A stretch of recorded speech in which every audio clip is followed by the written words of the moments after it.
Hello and welcome to a quick preview of the Arma 3 E3 2012 presentation. Now we've got a lot to get through, so the plan is to offer a brief look at each section of playable content.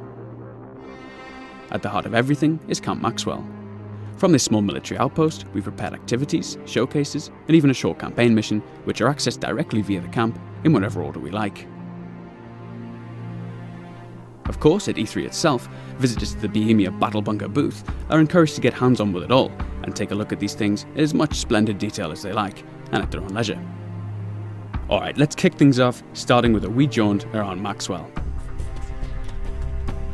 The 3D markers you see are prompts for where to find content. You might have already spotted the vehicle demonstration there, and in the background, the silhouette of a helicopter foreshadows an airborne showcase. More on those later. Trotting across in the light of our romantic sunset, you can get a peek at the weapon pool, something that those familiar with the Armex game mode may recognise. Now looking down into the valley, we can spot our firing drill activity, which puts players through a timed series of pop-up targets. A little further away is a shooting range, which gives a good impression of, among other things, our new aiming mechanics and more powerful rifles like the GM6 Lynx.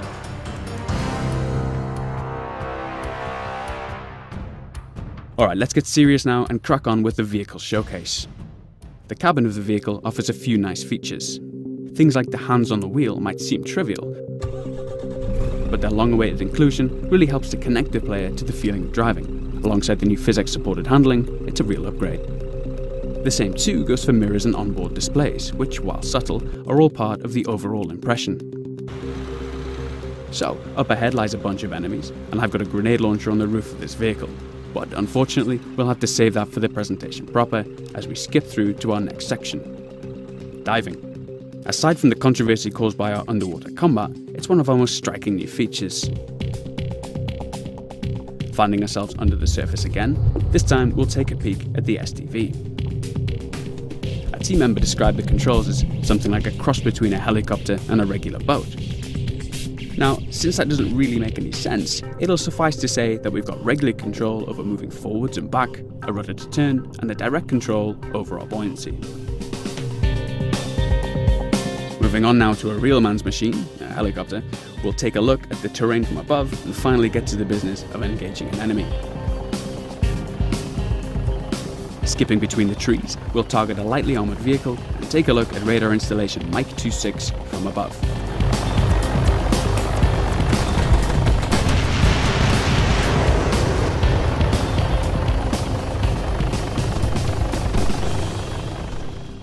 Moving on to supports now, we'll show an artillery strike in action. I've called in a strike on this anti-aircraft vehicle in the centre of the scene. We're using some relatively lightweight shells here, but if we manage to get it finished, at E3 you might sneak a quick look at the new cluster bomb strike option, which I must admit is particularly satisfying.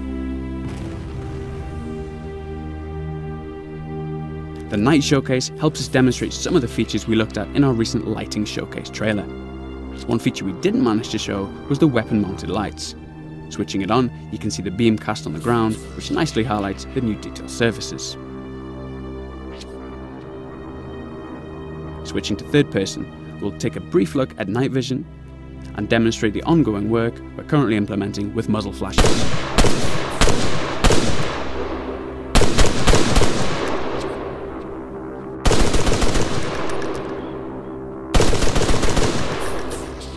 Okay, last up is our infantry showcase.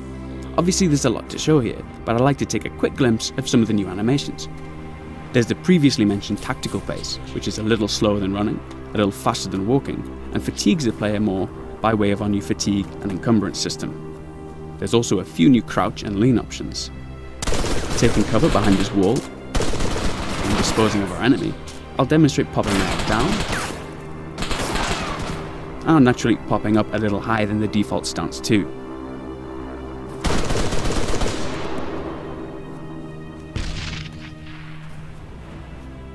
Well, that just about wraps up our E3 preview.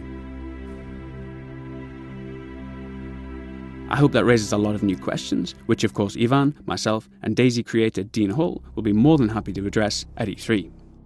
So if you want them answered, be sure to encourage your favorite gaming journalist to check out the Bohemia Interactive booth, where the team will also be showcasing Carrier Command and a few other surprises to boot, I'm sure. Bye for now.